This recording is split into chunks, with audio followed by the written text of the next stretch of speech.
Hi everyone, welcome to right IAS academy.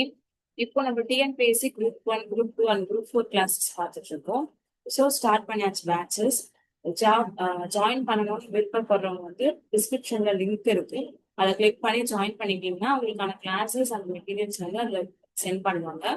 So இப்போ பார்த்தீங்கன்னா இப்போ நம்ம ஃபர்ஸ்ட் கிளாஸான பாலிட்டி கிளாஸ் பார்க்க போறோம்.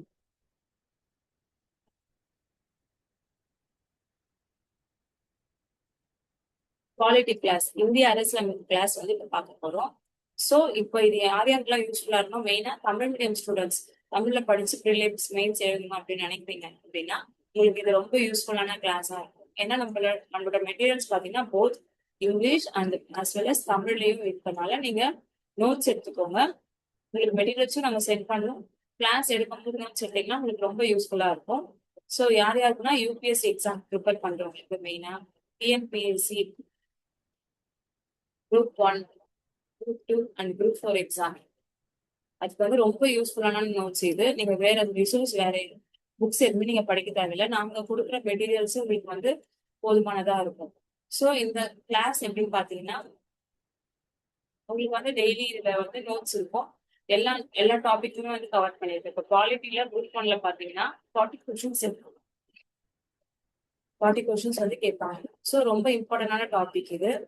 சப்ஜெக்ட் ஆக்சுவலி இந்தியர் அரசியலமைப்பு ரொம்ப இன்ட்ரெஸ்டிங்கா இருக்கும். ஸோ இன்ட்ரெஸ்டா படிங்க. ஸோ வாங்க கிளாஸ்க்குள்ள பார்க்கலாம். ஃபர்ஸ்ட் வந்து நம்ம கான்ஸ்டியூஷன் ஆஃப் இந்தியா பார்க்கறதுக்கு முன்னாடி historical background of British rule in India பார்க்கணும். ஏன்னா எப்படி வந்து பிரிட்டிஷ் வந்தாங்க, அவங்க என்னென்ன சட்டம் கொண்டு வந்தாங்க, அதை பத்திலாம் நம்ம இந்த கிளாஸ்ல நம்ம பார்க்க போறோம். ஸோ நோட் பண்ணிக்கோங்க. So arrival of British. British எப்ப வராங்க இந்தியாவுக்கு அப்படின்னு பாத்தீங்கன்னா 1600s வராங்க. அரௌண்ட் பாத்தீங்கன்னா நியர்லி அவங்க 190 இயர்ஸ்ல இருந்து அப்ராக்சிமேட்டா 200 இயர்ஸ் வரைக்கும் இந்தியா வந்து ரூல் பண்ணியிருக்காங்க. 1600s வரும்போது கால்குலேட் பண்ணி பார்த்தோம்னா அப்ராக்சிமேட்லி 190 to 200 இயர்ஸ் வருது. ஸோ 1600s வராங்க. 1608 வந்து பிரிட்டிஷ் வந்து ட்ரேட் பண்றதுக்காக இந்தியாவுக்கு வராங்க. யார்கிட்ட பெர்மிஷன் வந்து வாங்கிட்டு வராங்க அப்படின்னு பாத்தீங்கன்னா வர கம்பெனி என்னன்னா ஈஸ்ட் இந்தியா கம்பெனி, கிழக்கு இந்தியா கம்பெனி. இங்கேயும் தமிழ் மீடியம் ஸ்டூடெண்ட் நோட் பண்ணிக்கோங்க. கிழக்கு இந்தியா கம்பெனி வராங்க.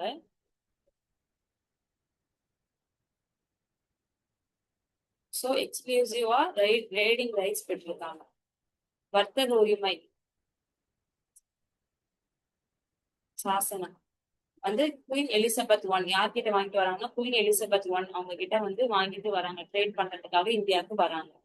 யார் வரா, ஈஸ்ட் இந்தியா கம்பெனி வராங்க இந்தியாவுக்கு. சரிங்களா? அடுத்தது பாத்தீங்கன்னா 1765 திவானி ரைட்ஸ் போயிருக்காங்க. ரொம்ப முக்கியமான 2 வார் நடக்குது. பிளாசி வார் 1757 நடக்கும். After that battle of Buxar war. இந்த வார் ரொம்ப இம்பார்ட்டன்டான வார். அந்த வார் மூலியமா தான் ஈஸ்ட் இந்தியா கம்பெனி வந்து திவானி ரைட்ஸ் வாங்குறாங்க. திவானி ரைட்ஸ் அப்படின்னா வந்து என்ன அப்படின்னு பாத்தீங்கன்னா ரெவென்யூ, சிவிலும், சிவில் ஜஸ்டிஸ் எந்தெந்த ஏரியாலன்னு பாத்தீங்கன்னா பகுதிகள்னு பாத்தீங்கன்னா பெங்கால், பீகார், ஒரிசா இந்த பகுதிகள்லாம் வந்து அவங்க வந்து திவானி ரைட்ஸ் பெறாங்க. Revenue and civil justice. Tamil medium அதே மாதிரி நோட் பண்ணிக்கோங்க. நிலவரியும் சிவில் நீதியையும் நிர்வாகிக்கும் உரிமை பெறாங்க. அதுதான் வந்து திவானி ரைட்ஸ். ரொம்ப இம்பார்ட்டன்ட். திவானி ரைட்ஸ் தான் என்ன அப்படின்ற கொஸ்டின்ஸ் நிறைய தடவை கேட்டிருக்காங்க எக்ஸாம்ஸ்ல. நோட் பண்ணிக்கோங்க. நெக்ஸ்ட் வந்து market transaction from trading company வந்து டெரிட்டோரியல் பவர் வந்து பெறாங்க.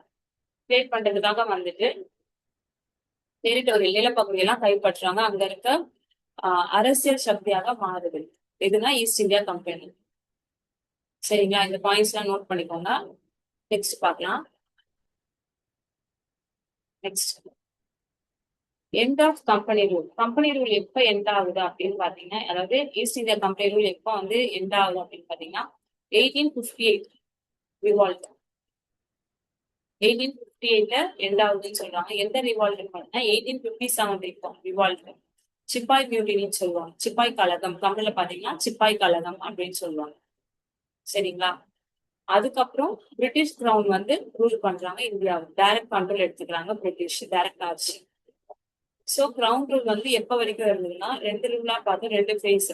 ஒண்ணு கம்பெனி ரூல், ஒண்ணு கிரவுன் ரூல். கம்பெனி ரூல் வந்து 1858 வரைக்கும் இருக்கும்.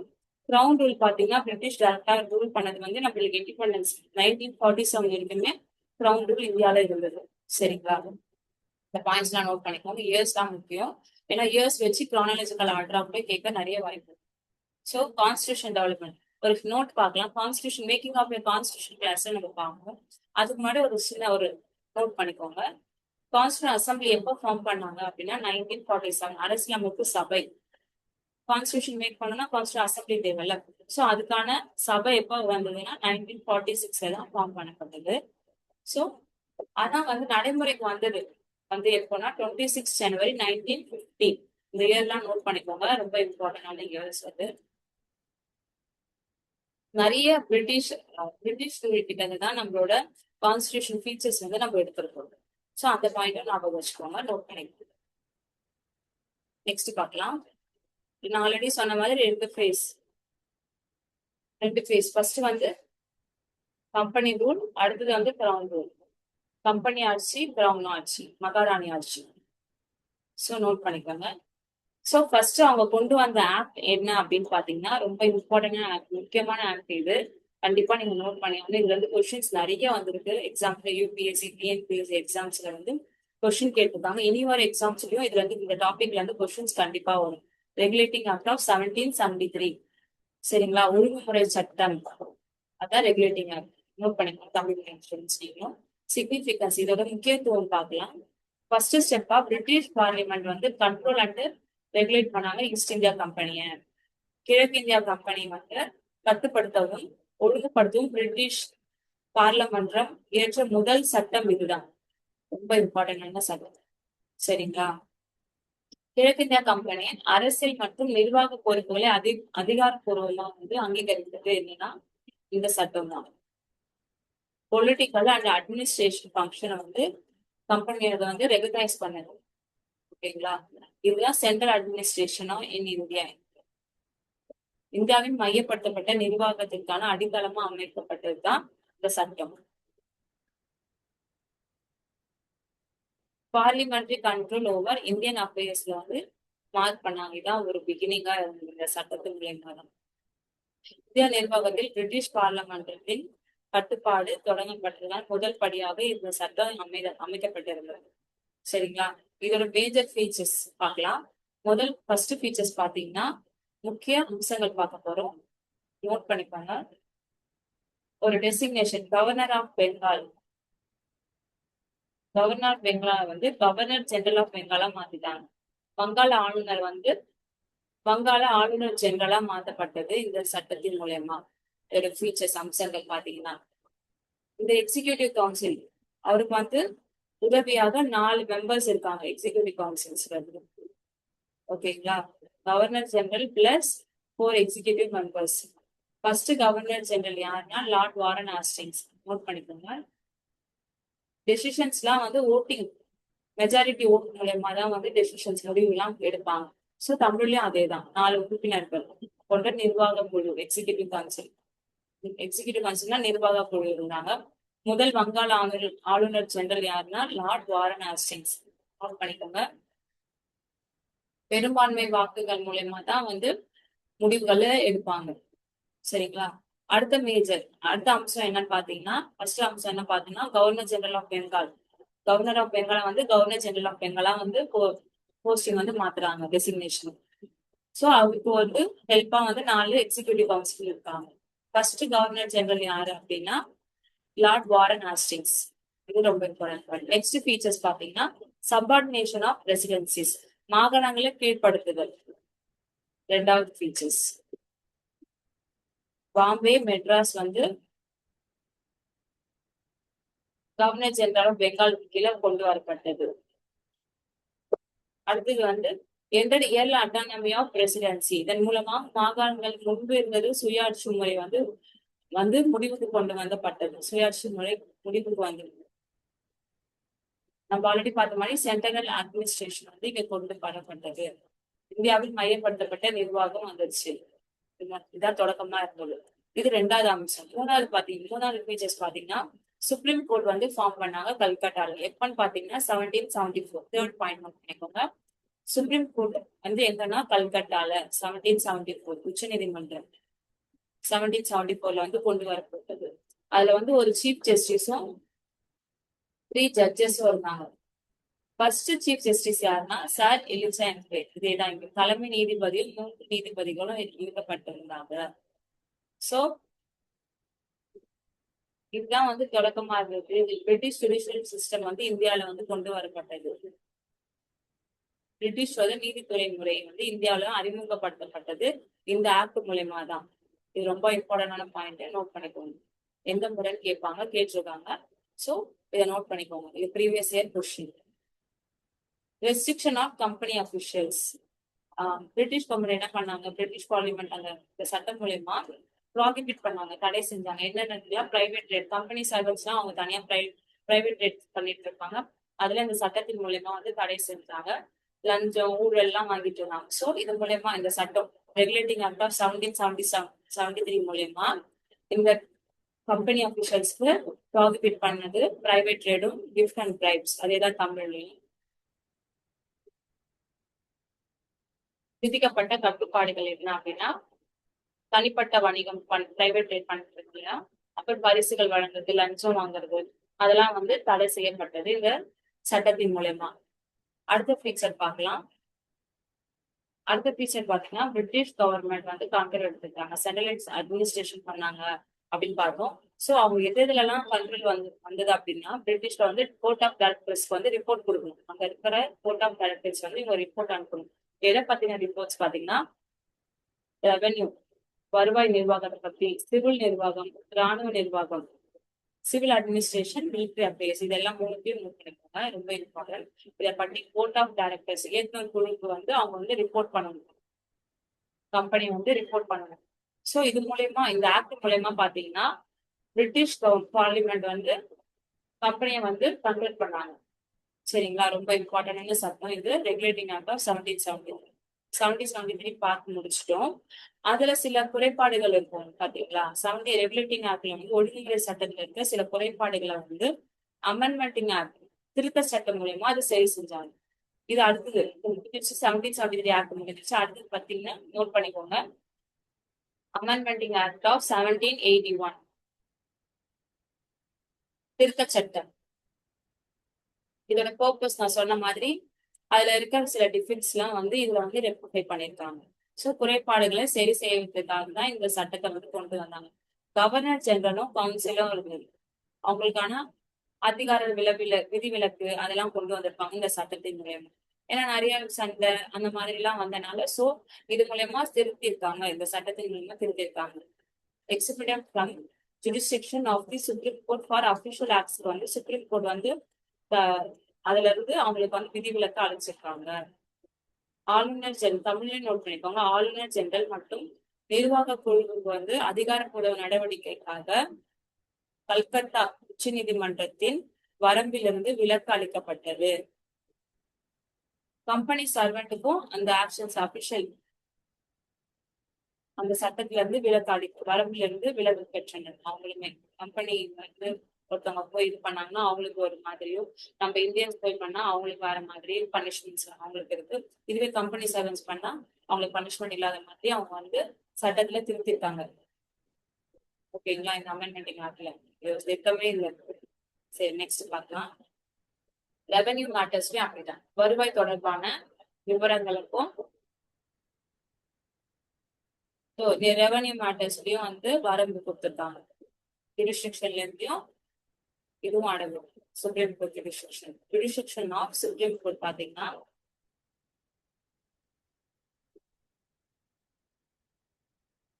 சோ கல்கட்டால வந்து அவங்க சொல்ற வந்து எல்லா மாகாணங்களுக்கும் பொருந்தும்ன்ற மாதிரி அவங்க இந்த ஆக்ட் மூலயமா திருத்த சட்டம் மூலயமா கொண்டு வந்திருக்காங்க. கல்கத்தாவில் அனைத்து மக்களுக்கும் உச்ச நீதிமன்ற அதிகாரம் பொருந்தும் அப்படின்றது வந்து இந்த சட்டத்தின் மூலமா நிர்ணயிக்கப்பட்டது.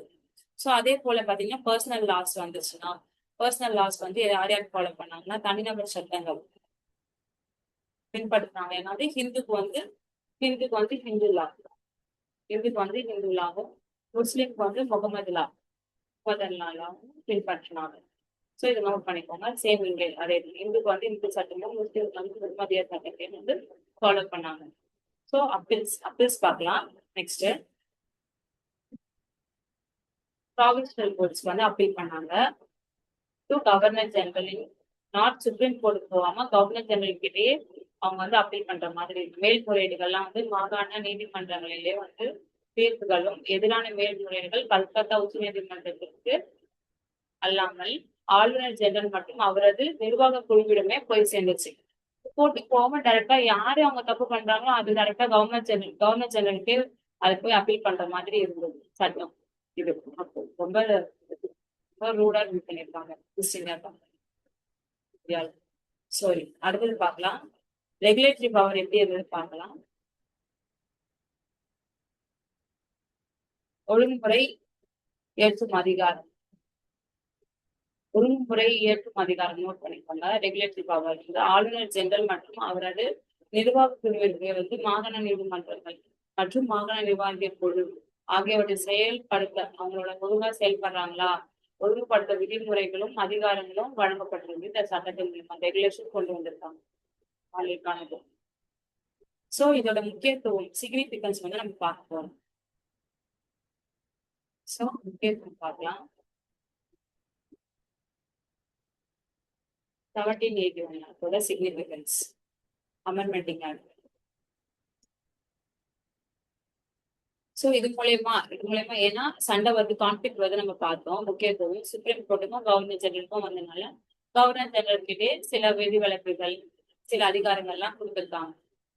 So strengthen executive authority over judicial ரெவன்யூலையும் அட்மினிஸ்ட்ரேஷன்லையும் அந்த மேட்டர்ஸ்ல தான் சண்டை வந்தது. ஸோ அந்த அதிகாரத்தை வந்து கவர்னர் ஜெனரலுக்கு கொடுத்துருந்தாங்க. ஸோ அதேதான் இங்கேயும் கல்கத்தா உச்ச நீதிமன்றத்திற்கும் ஆளுநர் ஜெனரலுக்கும் இடையே ஏற்பட்டிருக்கும் அதிகார மோதல்களை தவிர்ப்பதற்காக இதை கொண்டு வந்தாங்க இந்த ஆக்ட் 1781 அமெண்ட்மெண்டிங் ஆக்ட், திருத்த சட்டம்.